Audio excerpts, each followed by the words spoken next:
नमस्कार। आप देख रहे हैं द पब्लिक और मैं सुभाष चौधरी हूं। संसद का शीतकालीन सत्र 25 नवंबर को शुरू हुआ था। यह 20 दिसंबर तक चलेगा। सोमवार को लोकसभा और राज्यसभा दोनों सदनों में कुछ देर तक कार्यवाही चली। विपक्ष के जबरदस्त हंगामे के कारण कार्यवाही को बुधवार सुबह 11 बजे तक के लिए स्थगित कर दिया गया था। मंगलवार यानी 26 नवंबर को संविधान दिवस पर राष्ट्रीय समारोह के आयोजन के लिए संसद सत्र की कार्यवाही नहीं चल पाई थी। आज यानी बुधवार को दोनों सदनों की कार्यवाही भी विपक्ष के हंगामे की भेंट चढ़ गई। आज सुबह दोनों सदनों की कार्यवाही 11 बजे शुरू हुई। विपक्ष ने मणिपुर हिंसा को लेकर जमकर हंगामा किया। इसके बाद लोकसभा की कार्यवाही 12 बजे तक स्थगित कर दी गई। राज्यसभा और लोकसभा दोनों सदनों में सदस्यों ने मणिपुर हिंसा, दिल्ली में बढ़ते अपराध, प्रदूषण सहित कई मुद्दों पर चर्चा के लिए कार्यस्थगन प्रस्ताव का नोटिस दिया था, जिसे लोकसभा अध्यक्ष और राज्यसभा के सभापति ने अलग अलग सदनों में अस्वीकार कर दिया। इस पर विपक्ष हंगामा करते देखे गए। बुधवार को राज्यसभा में सदन की कार्यवाही प्रारंभ होने की कुछ देर बाद ही विपक्ष ने नियम 267 यानी 267 के तहत विभिन्न मुद्दों पर चर्चा की मांग के लिए 18 सांसदों ने नोटिस दिए थे। सभापति जगदीप धनखड़ ने सदन में इस बात की जानकारी दी और उन्होंने सदस्यों के सभी नोटिस को अस्वीकार कर दिया। इसके कारण विपक्षी सांसद सदन में हंगामा करने लगे और सभापति ने सदन की कार्यवाही प्रारंभ होने की कुछ देर बाद ही 11:30 बजे तक के लिए स्थगित कर दी। आम आदमी पार्टी के सांसद संजय सिंह ने दिल्ली की कानून व्यवस्था और राष्ट्रीय राजधानी में बढ़ते अपराधों पर चर्चा करने की मांग सदन के समक्ष रखी थी। वहीं सुष्मिता देव, राघव चड्ढा, त्रिची शिवा, संतोष कुमार पी जैसे विपक्षी सांसदों ने मणिपुर हिंसा को लेकर चर्चा की मांग की थी। डॉक्टर जॉन विटास, ए रहीम, प्रोफेसर राम गोपाल यादव और अब्दुल वहाब ने उत्तर प्रदेश के संभल में हुई हिंसा और उसके बाद उत्पन्न स्थिति पर चर्चा की मांग की थी। इन मांगों को सभापति श्री धनखड़ ने अस्वीकार कर दिया, बिजनेस रूल का हवाला देते हुए और सदन की परंपरा का ध्यान दिलाते हुए। विपक्ष के ये सांसद चाहते थे कि सदन की अन्य कार्यवाहियों को स्थगित कर इन महत्वपूर्ण विषयों पर चर्चा कराई जाए। खास तौर से प्रश्नकाल को स्थगित कर वो चाहते थे कि इन जो विशेष महत्व के विषय हैं इन पर चर्चा की जाए। विपक्षी सांसद नियम 267 के तहत चर्चा की मांग कर रहे थे। सभापति जगदीप धनखड़ ने सांसदों की इस मांग को अस्वीकार कर दिया। इसके बाद विपक्षी सांसदों ने सदन में हंगामा शुरू कर दिया और इसके चलते सदन की कार्यवाही 11:30 तक के लिए स्थगित करनी पड़ी। इससे पहले जब सोमवार को संसद का शीतकालीन सत्र प्रारंभ हुआ था, तब भी राज्यसभा में विपक्षी सांसद मणिपुर हिंसा समेत विभिन्न मुद्दों पर चर्चा की मांग करते देखे गए थे। यहाँ तक कि आदत कथित तौर पर अदानी घूस कांड का मुद्दा भी संसद में उठाया गया था। मणिपुर और उत्तर प्रदेश के संबल में हिंसा के मुद्दे पर चर्चा के लिए कई विपक्षी सांसदों ने आज यानी बुधवार को भी राज्यसभा के सभापति को नोटिस दिया था। राज्यसभा के सभापति जगदीप धनखड़ ने कहा कि वह पहले भी नियम 267 के तहत चर्चा पर अपना निर्णय दे चुके हैं। वही निर्णय वह दोबारा दोहरा रहे हैं। सभापति के फैसले से नाराज विपक्षी सांसद अपने स्थानों पर खड़े हो गए और चर्चा की मांग को लेकर हंगामा करने लगे। सभापति ने सांसदों को सदन की परंपरा और बिजनेस रूल की दुहाई देकर समझाने की बारंबार कोशिश की, लेकिन विपक्षी सांसद मानने को तैयार नहीं थे। अंततः उन्हें सदन की बैठक गुरुवार यानी 28 नवंबर को सुबह 11 बजे तक के लिए स्थगित करनी पड़ी। यानी आज की कार्यवाही उच्च सदन की भी हंगामे की भेंट चढ़ गई। कोई भी जनहित में कोई कामकाज नहीं हो पाया। हालांकि कई बिल वहां लंबित हैं, उस पर विचार किया जा सकता था। और प्रश्नकाल खास करके बहुत महत्वपूर्ण 1 घंटे का समय होता है, जिसमें कि देश के सभी सांसद अपने अपने क्षेत्रों से संबंधित या फिर राष्ट्रीय स्तर के मुद्दों को लेकर या राज्य स्तर के मुद्दों को लेकर अपना सवाल पूछते हैं वो स्टार्ड और नॉन स्टार्ड क्वेश्चंस होते हैं और उसका मंत्री वहाँ सीधे तौर पर जवाब देते हैं। लेकिन आज और उससे काफ़ी हद तक जो जनहित के मुद्दे हैं वो एड्रेस किए जाते हैं, सरकार की नज़र में भी लाया जाना संभव होता है। उससे मंत्रालय में हलचल पैदा होती है, सक्रियता बढ़ती है और उन मुद्दों का हल, उन समस्याओं का निराकरण भी मंत्री खोजते हैं या करवाते हैं। इसका असर काफी अधिक देखा जाता है। खासकर प्रश्नकाल सबसे महत्वपूर्ण काल संसदीय व्यवस्था में, लोकतांत्रिक व्यवस्था में माना जाता है। लेकिन आज प्रश्नकाल संभव नहीं हो पाया। लोकसभा में भी आज कुछ ऐसा ही दृश्य देखने को मिला। आज लोकसभा की कार्यवाही 11 बजे शुरू हुई।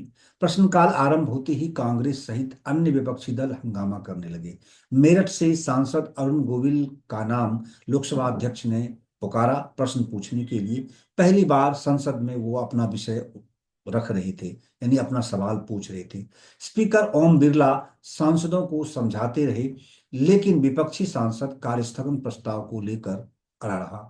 केंद्रीय मंत्री अश्विनी वैष्णव प्रश्न का जवाब देने की कोशिश करते दिखे, लेकिन हंगामे के बीच कार्यवाही बाधित होते देख अध्यक्ष श्री बिरला ने 12 बजे तक के लिए सदन की बैठक स्थगित कर दी।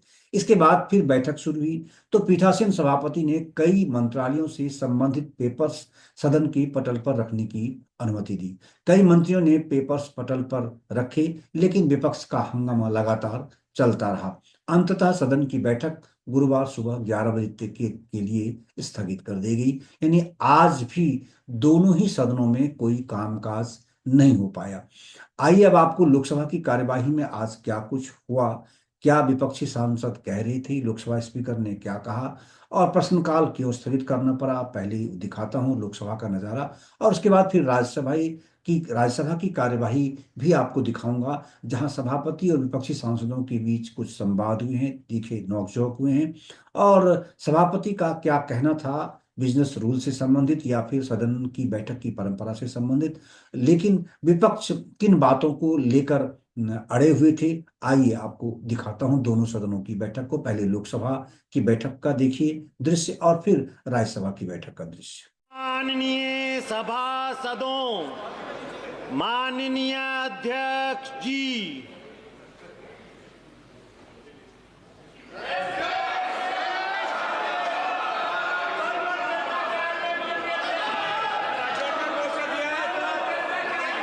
प्रश्न संख्या 21 श्री अरुण गोविल।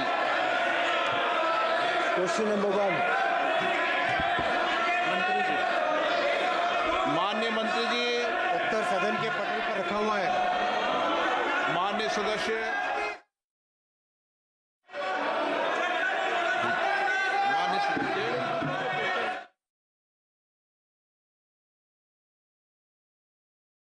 जा रहा है, इसमें हमारे नैतिक मूल्य और संस्कारों को बहुत गहरी चोट पहुंचाई है। ओटीटी प्लेटफॉर्म्स पर जो दिखाया जा रहा है बहुत अश्लील है, परिवार में साथ बैठकर देख नहीं सकते। इससे हमारे नैतिक मूल्यों का ह्रास हुआ है। क्या सूचना प्रसारण मंत्री ये बताने की कृपा करेंगे कि सोशल मीडिया प्लेटफॉर्म के माध्यम से अश्लील और सेक्स संबंधी सामग्री के अवैध रूप से प्रसारण को रोकने के लिए वर्तमान में मौजूदा तंत्र क्या है, और इस तथ्य को ध्यान में रखते हुए कि उक्त कानून इन प्लेटफॉर्मों के दुरुपयोग को रोकने के लिए ज़्यादा प्रभावी नहीं है, क्या सरकार का मौजूदा कानूनों को और अधिक सख्त बनाने का प्रस्ताव है? अध्यक्ष जी, माननीय सांसद महोदय ने जो प्रश्न रखा है वो विषय वाकई बहुत ही महत्वपूर्ण विषय है।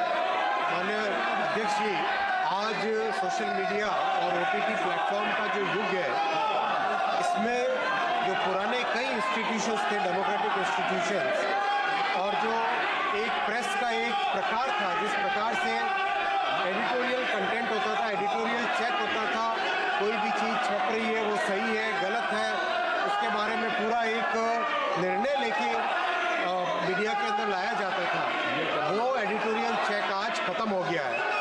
उस एडिटोरियल चेक के ख़त्म होने के कारण आज सोशल मीडिया एक तरफ से फ्रीडम ऑफ प्रेस का एक बहुत बड़ा माध्यम है, लेकिन साथ ही साथ दूसरी तरफ एक अनकंट्रोल्ड एक्सप्रेशन, जिसमें कई तरह के वल्गर कंटेंट वगैरह भी आते हैं।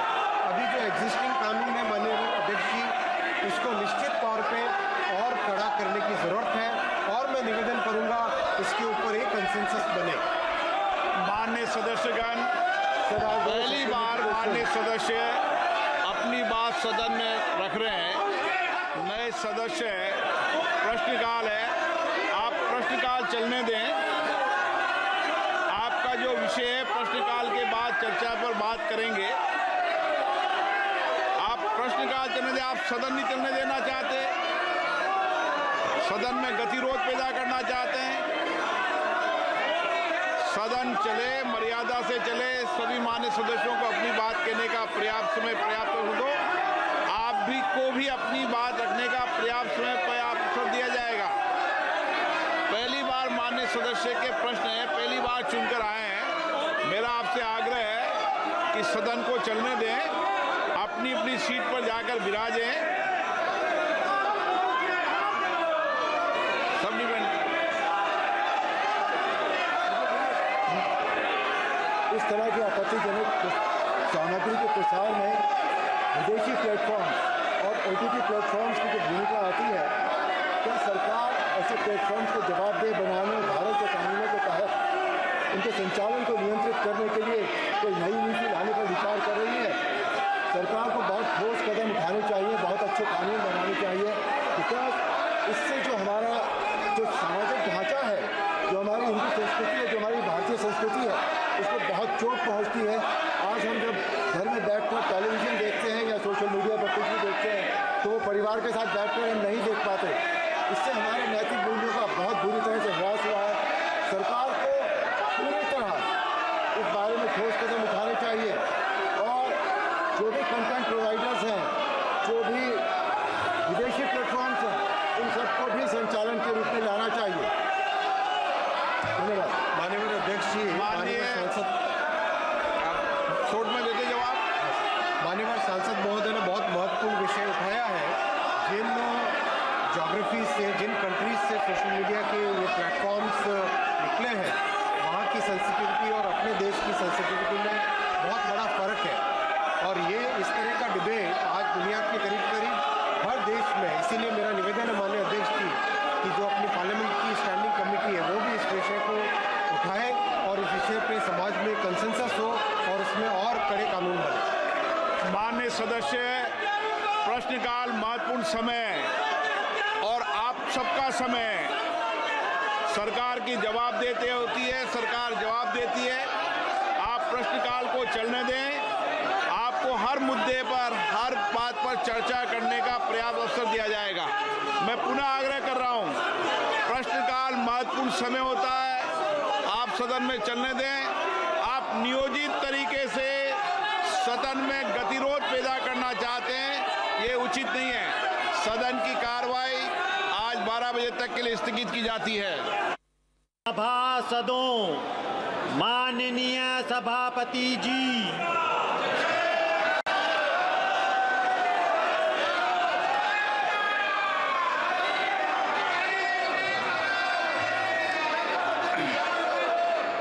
माननीय सदस्यगण, कुछ विषयों पर स्थगन प्रस्ताव की सूचनाएं प्राप्त हुई है।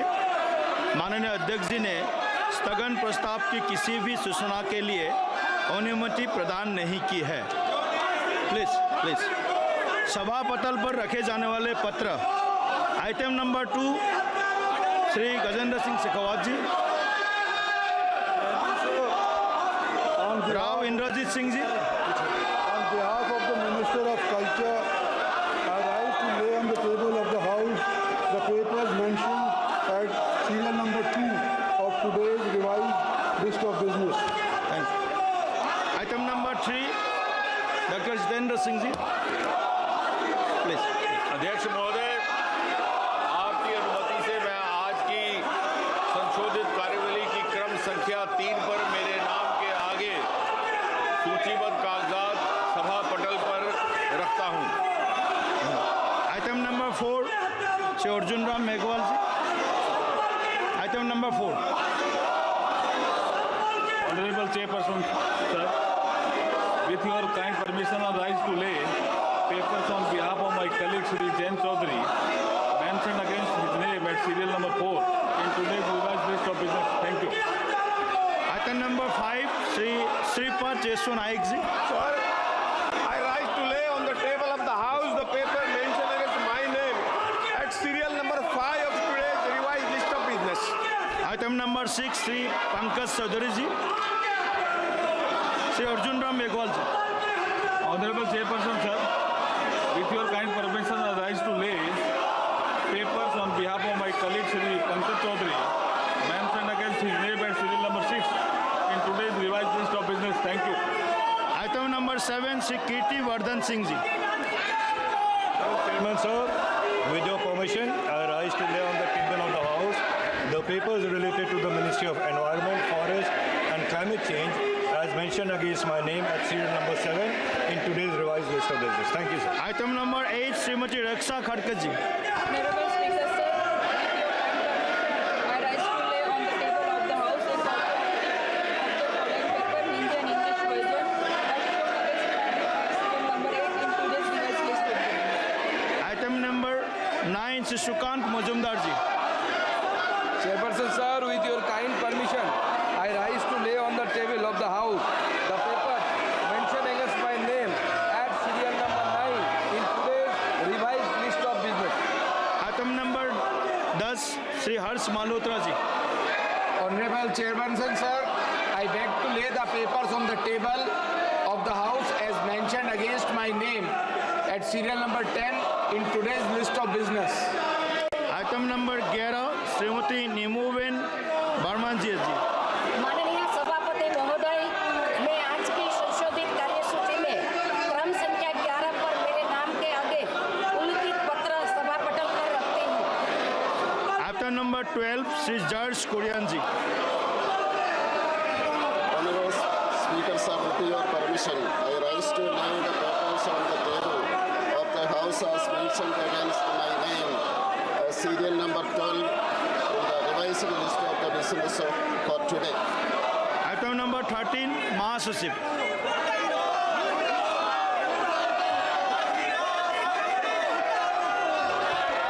lay on the table the following bill passed by the Houses of Parliament during the second session of 18th Lok Sabha and assented to by the President since the report was asked me to the House on 27 June 2024. 1. The Jammu and Kashmir Appropriation Number 3 Bill 2024. 2. The Appropriation Number 2 Bill 2024. 3. The Finance Number 2 Bill 2024.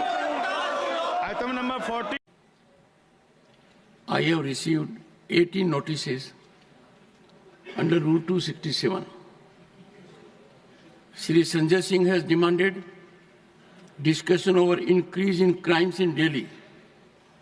Shri Sushmita Dev, Shri Tiruchi Shiva, Shri Raghav Chadda, Shri Santosh Kumar P.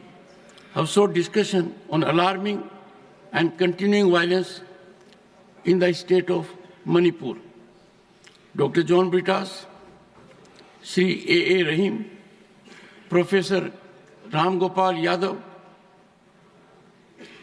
and Shri Abdul Wahab have sought discussion over recent violence in Sambal, Uttar Pradesh.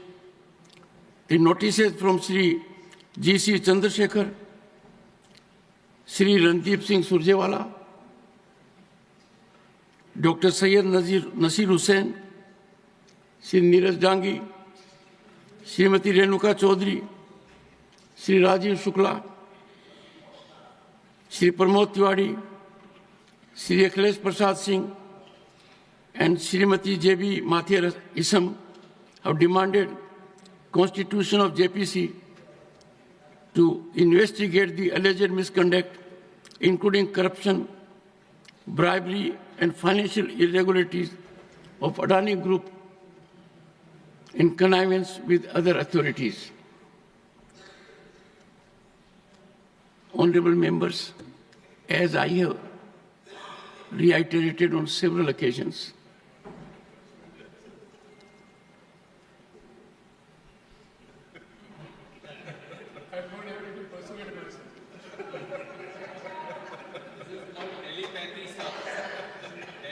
I thought it wise to bestow focused attention given the situation that we are entering the last quarter of the century of adoption of the Constitution of India. We had the great occasion to celebrate it yesterday. And therefore I emphasize that this House, the House of Elders, the upper house, the Council of States, needs to reflect and follow well-established traditions that a ruling of the chair requires deference and not cause of differences. I have in detail given out as to why in these situations the notices are not being accepted. As a matter of fact, I took the House in confidence in making the House aware that if we look at the journey of this House with reference to Rule 267, even for the last 30 years, where we have had various political dispensations in authority, in governance, the number was never beyond single digit. And the background every time reflected a consensual approach, a dialogue between the parties, keeping everything in mind, while not being able to lend my concurrence to these notices. I would appeal to the members of this House, this being a historic day, the very first day of the fourth quarter of the century of adoption of the Indian Constitution, let us raise the productivity bar. Let us generate an atmosphere that we exemplify by discussion, dialogue, deliberation, and adherence to rules. All these issues, honorable members, there will be occasion to raise in accordance with rules. Since there is a provision in the rules to raise these issues in one form or the other by motions that are provided, these notices are being declined.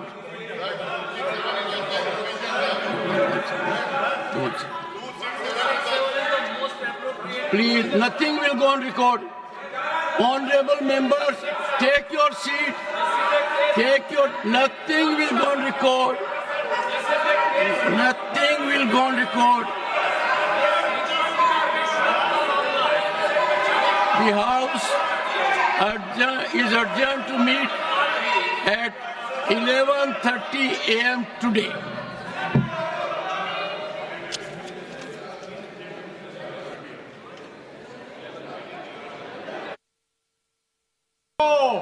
माननीय सभापति जी।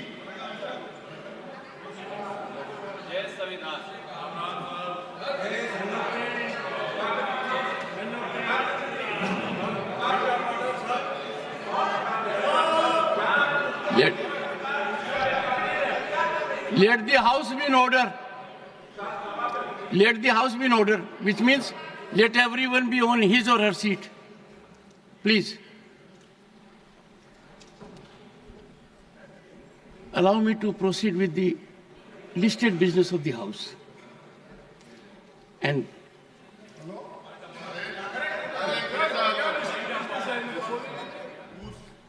Jairam ji, let me make two assertions. You are very good when you use your pen. Here also do the same thing. Your vocal cords are fine when you get a legitimate platform to speak. It is legitimate, but with permission of the chair.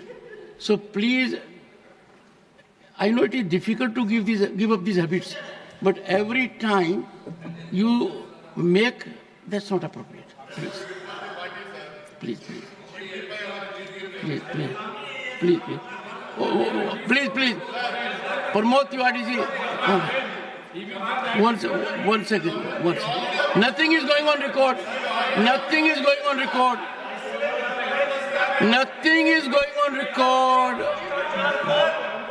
Your point of order. You can't raise a point of order when the... One second. There can be no... Honorable members, there can be no point of order when the House is in disorder. The House stands adjourned to meet at 11 a.m. on Thursday, the 28th November 2024.